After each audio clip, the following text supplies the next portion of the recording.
Let's be honest, there's no guidebook when it comes to relationships. So we end up having to stumble through life trying to figure things out for ourselves. What if there was a podcast that found the answers for you, that provided insight to build a successful relationship and ultimately find the companionship you've always hoped for? Welcome to the Girls Ask Guys show, where we answer the questions most people are afraid to ask when it comes to lessons in life and love. It's time to master this thing called life together with your hosts, John and Ashley. And welcome to Dating and the Coronavirus. Okay, we know everybody is freaking out over the coronavirus and the outbreaks, and there's no real type of information out there they can really lay your hands into. So myself and Ashley, we went to the source that every country pays attention to here in the United States: Centers for Disease Control and Prevention and the World Health Organization. They're the experts. They got the degrees, and somebody out there trusts them because everybody listens to them. Yeah, man, it's going to be wild. Okay, so if you're listening to us, you're probably sitting there quarantined in your house, and you're like, Jesus, what's happening? Is anything actually happening? And we're here to tell you, yes, the coronavirus is real, but it's not as extreme as everyone's making it seem. So as you go into your 2-week quarantine, you spend a ungodly amount of time with your family, we just kind of want to give you some ease of mind, cool you out, and let you know that there are some ways to prepare for it. There are also ways to not prepare for it, and there are things to do to prevent it. So let's start with what it is. John, take it away. Well, the coronavirus is something that started in the Arabian Peninsula. That's where this whole thing started. The first case was reported in Jordan back in somewhere around 2012. The first major outbreak of it was also back in, I think it was 2015 in Korea, but we never really heard about it. It is a virus that will attack the respiratory system and pretty much is going to deny your body of oxygen. But it is a virus that is spread much like the flu. The thing is, it cannot enter your body unless you inhale it or it comes in contact with mucous membranes or some other soft tissue such as your eyes. So really, wash your hands. And if you're dating, don't go kissing on strangers. Exactly, man. Like, keep your mouth to yourself, keep your hands to yourself. It's basic human hygiene. And I think that for most of us, unless you're like 200 years old, this is everyone's first pandemic. We don't really, aside from polio, but polio is way different. We don't really have pandemics anymore because of our advanced medicine. So now that we're seeing when people are, they have no idea what to do. A terrorist attack we can handle, but a bunch of people getting sick is a lot for us. So as you've seen in your stores, I'm sure the shelves are bare. I mean, at least here. What about you, man? Oh, yeah. I went to the store the other day. All I needed to pick up was some sugar. I was like, I'll stop in, pick up some sugar, and I'm out. I went in and I was like, what the hell is going on? Because the lines were like out and down the aisles. And I was like, oh, that's right. It's payday.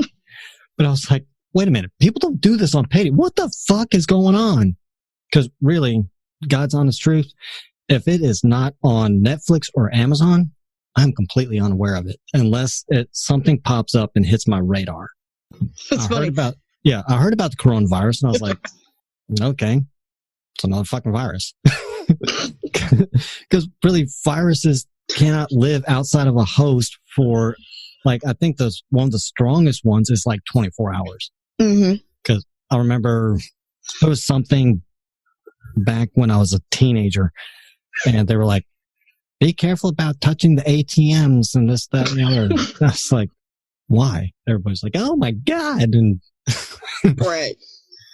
This is, I think, like I said, this is everyone's first pandemic, so everyone's kind of freaking out.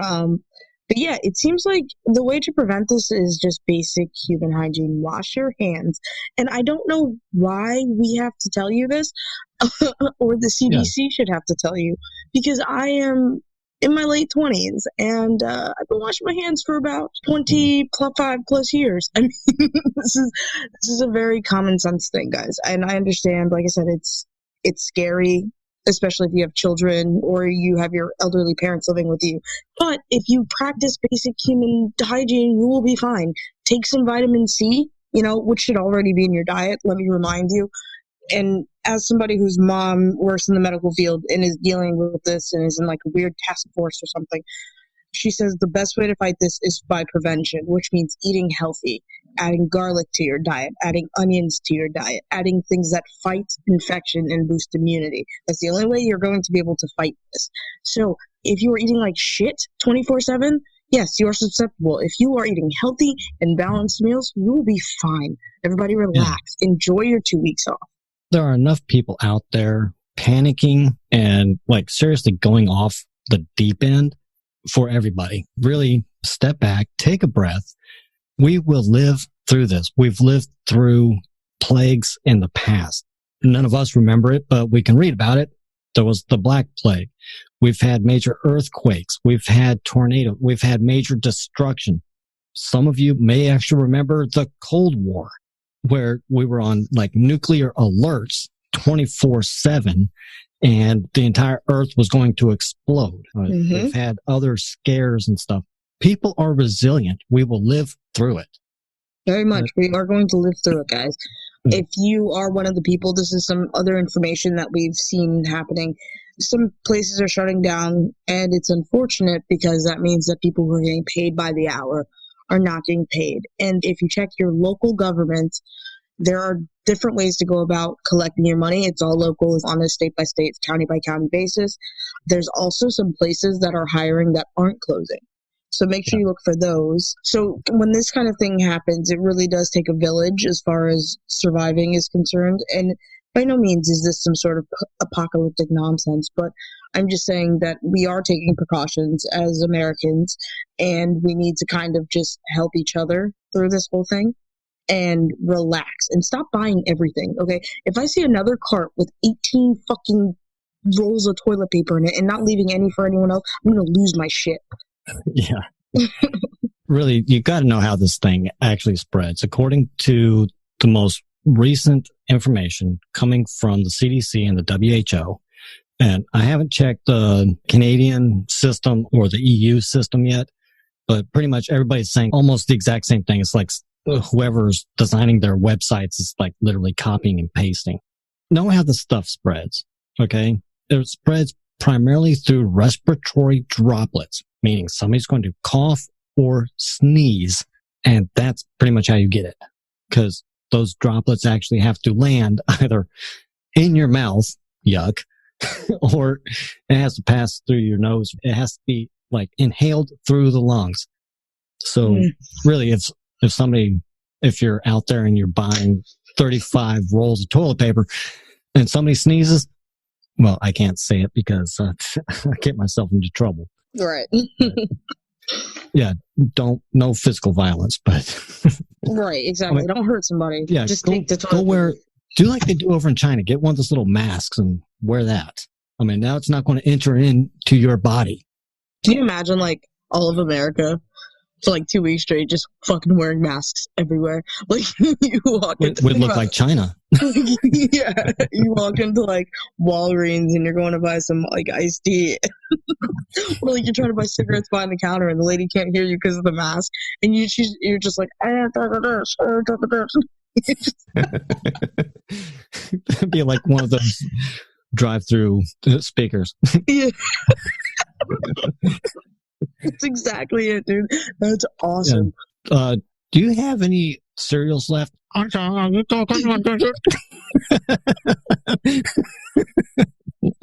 exactly it. What the craziest part about this is, though, like where I live in a very like high party area, as you guys know. I live in South Florida, and they're closing all the bars.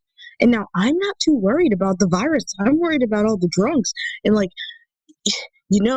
South Florida, we're known for partying. If we can't party, what the hell are we gonna do? Actually, oh my gosh. Okay, I just flipped over to this other part of the CDC site. And it's steps to help prevent. And one of them is wear a face mask. I have one of those really professional ones. Yeah, wash your hands, use hand sanitizer. Oh, here you go. Soap and water. What? Are you sure? Because everyone seems to be buying a lot of toilet. Like, I don't understand the meaning of toilet. Like, okay, I'd be buying Lysol, not toilet paper. how much toilet paper do people go through in 2 weeks? You know what I mean? Like, if you're quarantined for 2 weeks, what is in your body that you're using? It takes me, a single person, probably about maybe a week and a half to go through a roll of toilet paper. Now, maybe I'm odd, but I feel like I know. that's Inmates get like one roll a week. right. And usually whenever we go in and we're doing like shakedowns and stuff, looking for like, we're looking like drugs and cell phones and extra blankets and uniforms and stuff like that, because they will hoard that shit. Hell yeah, it's theirs, man. And I'm just saying. there's like, we open up like one of the little storage boxes that they've got, and they've got like 14 rolls of toilet paper in there. I'm about to go rob a prison. I'm like, what the fuck? I mean, you can't, first off, it's against policy. They can't have that much because, yeah, we've had riots and they've set that shit on fire. That's awesome. That's so cool. Yeah, it's nothing like turning into a housing area and you're having flaming toilet paper. Fuck you. It's like a flamethrower, dude. That's so cool. It's not cool to go to jail, kids. Don't go to jail. But if you do go to jail, for toilet paper. Yeah, it's not a pleasant place to be. Trust me. You know it's bad when you actually have to get used to the smell. Ugh. Oh my god, I can only imagine what that place is like. I can. I imagine it's going to smell like a person's house after 2 weeks of quarantine who ran out of toilet paper. Yeah. Now, the other thing that they say, and this is what to do if you are sick. Okay. Let me guess. Okay, if you want, you can go out to the CDC. You can scroll through all of the information. Really, all you need to do is look at the very top yellow box and it says, call your doctor. I mean, does that really need to be explained? Yes, I'm making light of it, but still, what to do if you are sick? Call your doctor. It's simple, guys. And that's why we're telling you. It's that simple. Yes, it's a virus. Yes, we are taking safety precautions as a country because you have to. I mean, if we don't take safety precautions, then that's how things get very reckless and careless and everyone gets sick. So this may seem a little like preemptive, but it's a good way to control how many people get sick. But it's not that difficult to control. I say if you're taking these 2 weeks and you're going to be in quarantine, spend some time with your family. Like, learn how to cook. Do something. See, this is what it is. It's vacation. Wash your hands every day. Use mouthwash. I don't know. If you run out of toilet paper, use a paper towel. Go get a bucket, man. Like, we're not losing power. We're not losing water. Okay? Like, we're really just getting a 2-week vacation from life at this point. Go out and learn something. Go try something new. Catch up on stuff that you've wanted to do, but you just haven't had time to do. That's really what you should be trying to do. I know that there are companies out there that are completely like restructuring because now they have the time to do it. Yep. That's exactly it. If you are sitting at home, I just like to put a disclaimer out. This is not time to text your ex, okay? They're fine. Just so you know. Like, do not use this as an excuse to go back to your ex or even, hop on Tinder and have a bunch of... Actually, Tinder is the worst place to be right now because there is a virus that comes from mouth to mouth. So, if I were you, I would really start to hone in on that dating and learning about how to flirt and kind of study up on what we're teaching you because I think that would be a really good idea. Maybe that's just the entrepreneur in me, but... No, I'm just thinking about the last time something like this happened and finally the all clear was given. We actually had a small baby boom after. Yep. Because people are doing like their own social quarantine. So there's going to be a lot of lonely people out there and probably some relationships that were on the rocks to begin with. And this just kind of gave them the excuse to like break it off. Like, come and visit me. But we're under quarantine. Yeah. But we're under quarantine. Motherfucker, get over here and visit me now. This is going to be a test of tests for everyone. Yeah, the batteries aren't recharging. Basically, this is like a test, man. Yeah. I mean, like, if you are married, good luck, because I don't think most spouses don't spend 2 weeks straight together. If you have children, good luck, because good God, you have to be with your kids 24/7 for the next 2 weeks, and that sounds fun. If you're single, I would definitely, like I said, brush up on learning how to date, brush up on all that stuff. Maybe like make a friend or something, like a quarantine friend. Don't let people spit in your mouth because that's gross anyway. It's these kind of simple things to really keep it going. As you go into this virus, though, like I said, Lysol, hand sanitizer. I mean, guys, just like wash your hands. Like, I don't know how many different ways we can tell you that. That's really it. You can go out, you can read all the information and everything else, but pretty much all the information is the same. They're telling you, wash your hands, use hand sanitizer, keep your place clean, and don't go around sneezing and coughing on people. And in order to prevent other people from sneezing and coughing on you, wear a little mask. Right. If you are a parent and you rely on your school to feed your kids lunch, because the one thing that does kind of really suck about this is that there's some people who are less fortunate and they're going to suffer for these 2 weeks as far as food is concerned. Certain counties and certain states are providing breakfast. I know where I live, we have about 20 elementary schools that are going to be providing breakfast and lunch for kids while they're not in school, as long as they aren't immunocompromised. So just pay attention to that. Make sure you're staying up to date. Guys, if your neighbor is running out of something, don't be a hoarder. Help them out. Like, this is where we really get to show our humanity. And that's like my favorite part of anything in the world is when there's a tragedy. You know, as much as 9/11 sucked, it was so beautiful to see so many people come together. So this is your time to really strut your stuff as a human. And then there's also that time to really identify who is a red flag and who isn't. So just be kind to each other, share with each other, love each other, and get through this, man. One of the things that I always advocate for is having basic preparation stuff. Like in case a earthquake, hurricane, tornado, some other natural friggin' disaster happens, I have a bug out bag. It's a very small backpack. I can grab it. It's got extra water, food, just basic supplies that will last me for about a week. Now, lose power, I really don't care because I know how to barbecue. So. Right, exactly. Like, if you're sitting at home, and that's a really good point. If you're sitting at home right now with no basic survival skills and you have 2 weeks off, learn some fucking survival skills. I know how to grill. I also know how to cook really well. It's just learning things, learning what this is. Don't waste these 2 weeks doing nothing. This is very few times in life will you actually be handed a vacation. So take it, learn something, prepare for what's ever going to happen next. You know, I'm not a conspiracy theorist, but the world is going to end soon. Yeah. But if you're looking for date ideas, there's one right there. It's one that I don't really do a whole lot of. It's usually those that I'm actually closest to that, hey, got a very interesting date. What's that? We're going to learn some survival skills. Yeah, break up later on, whatever, it doesn't matter. You've just taught them something that could possibly save their life. And if they have to use that stuff, basic first aid and stuff like that, guess what? They're going to remember you.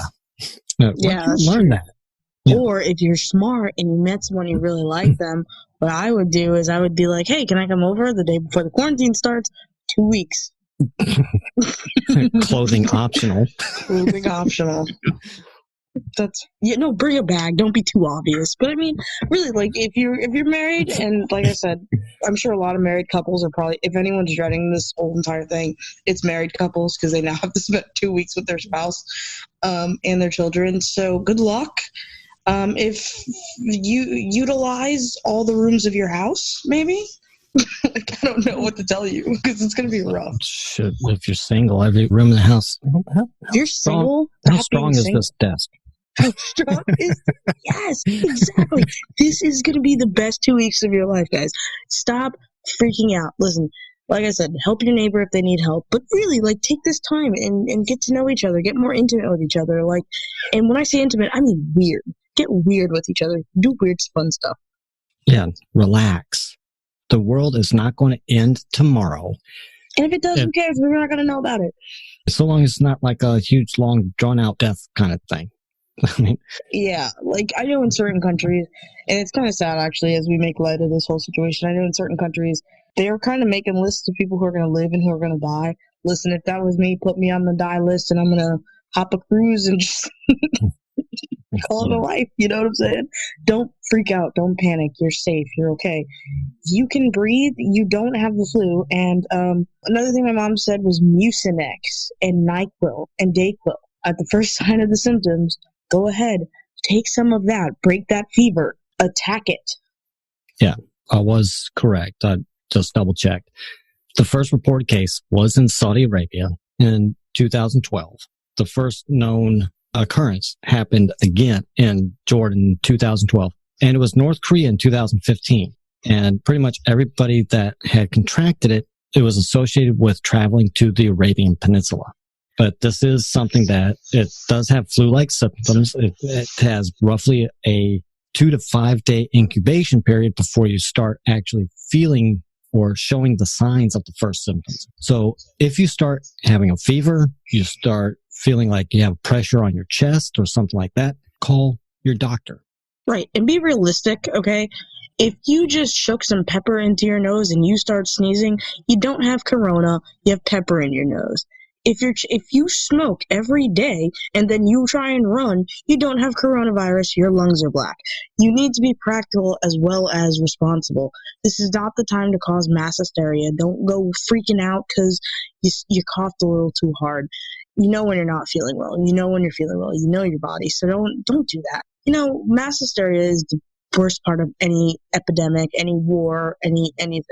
So I really do hesitate when I try and read out these symptoms because they're so general. And people will get worried. Oh, my eyes are running. Do you normally have bad sinuses? Because I have terrible sinuses. So to me, there's other symptoms I need to look for.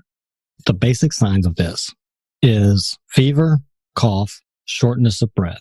So now if you have a fever, and we're not talking like 99. Right. If you start actually having a fever followed by a cough, followed by shortness of breath, then you need to call the doctor. Really, you shouldn't get to shortness of breath because now you're in the late stages. Yeah. Because it does deny the body of oxygen. Your lips will actually turn blue. Yeah, if you get that far, let's see how many laws I can break before I actually cash out. Right, exactly. So, I'm coming in the bank shooting like... I don't want to go that far. Hey, man.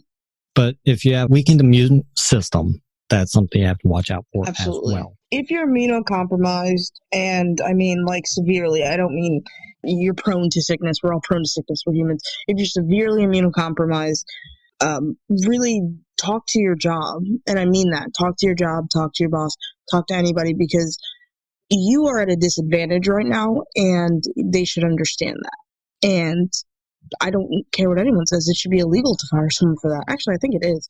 But also, if you... Where was I? I was going to look at somewhere else.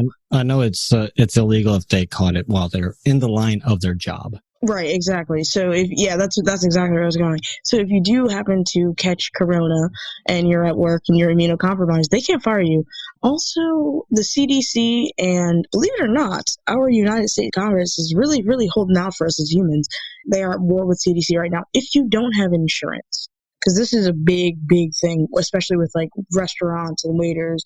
If you don't have insurance and you show symptoms, you can still go to the ER. The CDC director does have the power to waive all of these costs. And with the pressure from Congress, he's most likely going to. So you need to go to the ER. Don't be afraid to go to the ER, because speaking from someone who's been without insurance before, I know exactly that fear. That bill is a different animal. Like, if you've ever gotten the ER bill, I feel you. But you need to go to the ER if you are feeling anything. And that's just me being serious. I've just received an itemization, and I thought it was a bill. Dude, I can't even imagine what your freaking hospital bills look like. Oh, my God. Well, for this last shoulder injury, because my lieutenant drove me into the ER. Okay, just going to the ER was $600.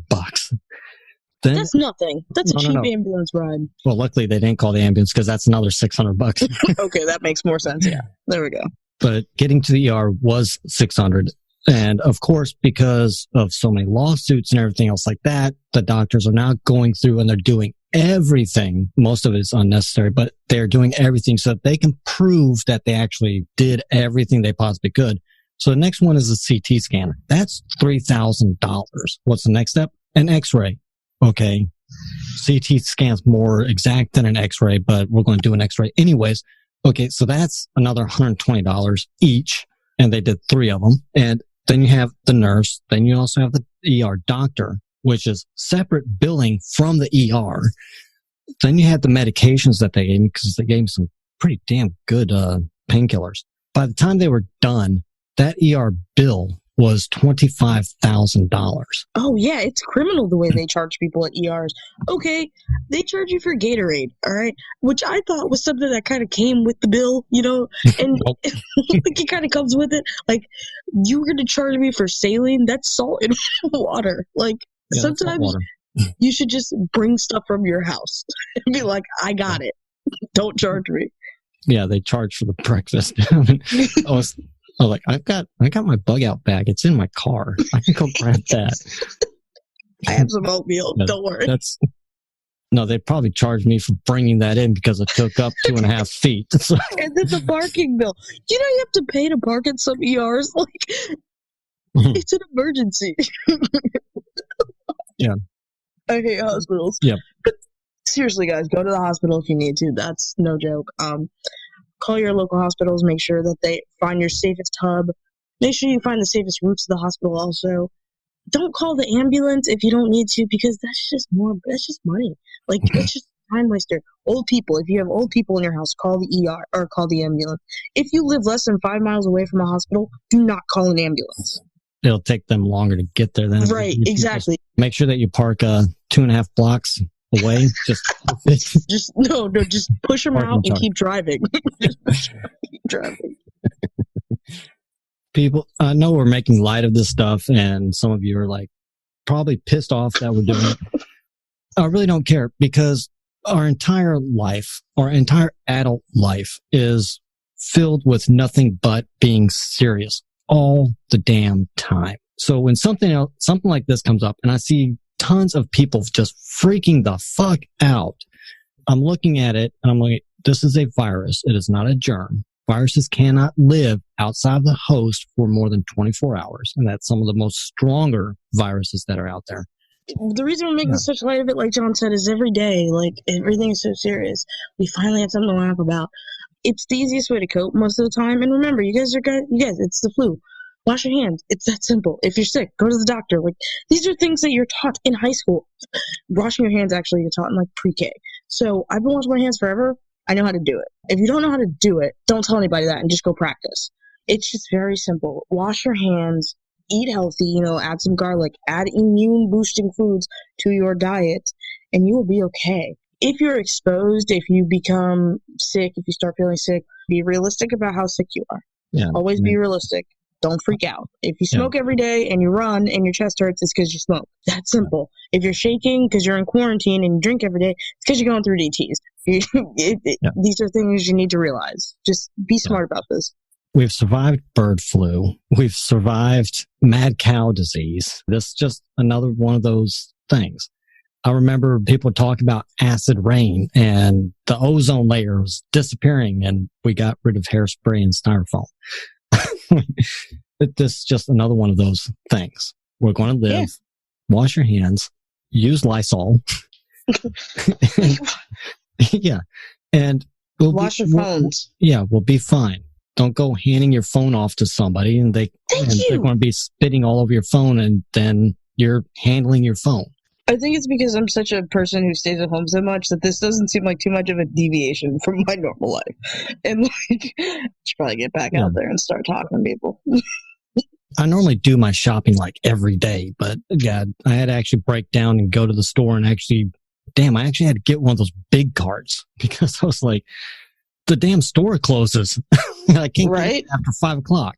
I was like, this is a 24-hour store and it's closing at 5 o'clock. The fuck? Yeah, I should have probably shopped last week because there's nothing on the shelves. I get all the shit nobody wants. Yeah, it's like vegan fucking chicken sausage and like, I don't know. It's so gross. I was like, this literally sucks. That's when I just started going into survival mode and I was like, I can mix that and that and that. Hopefully my fruits and vegetables freaking last. Yeah, and like I said, don't forget, help your neighbor. If your neighbor is running out of something, check on your neighbor. If you have an elderly neighbor, check on them. If you know your neighbor has 18 kids and you're sitting at home, help them. Just be a community for 2 weeks, guys. Like, if the government's willing to work with us and they're willing to actually help us through this, something's clearly going wrong. So we need to really just be a community and just come together. It takes a village, as you all know. If you know somebody's a little bit more hungry, maybe lend them some food, do something, but help each other. Enjoy this 2-week quarantine. Get to know your neighbors, get to know your spouse, get to know your kids. Just enjoy yourselves. Yeah. Go out there and learn something. Go out there and, I don't know, if you've been listening to our show and you're single and you've been trying to meet somebody, go back, listen to some of our previous shows, do some of that self-work, design a couple of outfits and stuff like that. We've been working on that, and it's going to be hitting our site here hopefully pretty soon. Yeah. Different outfits, different types of clothes, different designs. Hey, if you've always wanted to start a business, now's your time to actually sit down and actually try and do that. I mean, that's really what it is. And hey, the White House has an actual task force against something we can't see, but there's a task force out there. A coronavirus task force. Yeah. It's probably like, I haven't seen the list of it, but I really hope it's all doctors and not like like Brigadier General Heathcliff Huxtable or something. You know what I mean? They've got them in there because they've got a plan for when there's the uprising happens. Yeah, dude. But no, it's probably a bunch of people in suits that read 3 paragraphs. I think they understand the whole damn thing. But we should shoot at it. We'll get a flamethrower. Enjoy your 2-week quarantine. And we will talk to you on the next one. Hopefully, we'll have something a little bit better than coronavirus and dating with the coronavirus. Dating with the coronavirus, I like that. Don't go kissing on strangers. Stop spitting in people's mouths. Yeah. We'll talk to you on the next one. That's all for this episode of the Girls Ask Guys show, where all of us learn to master this thing called life together. For more answers to your questions on life and love, be sure to subscribe to the show so you don't miss a single episode. And head to girlsaskguyshow.com to submit your questions for a future episode or apply to be a guest on the show. Good luck out there, and we'll catch you next time, right here on the Girls Ask Guys show.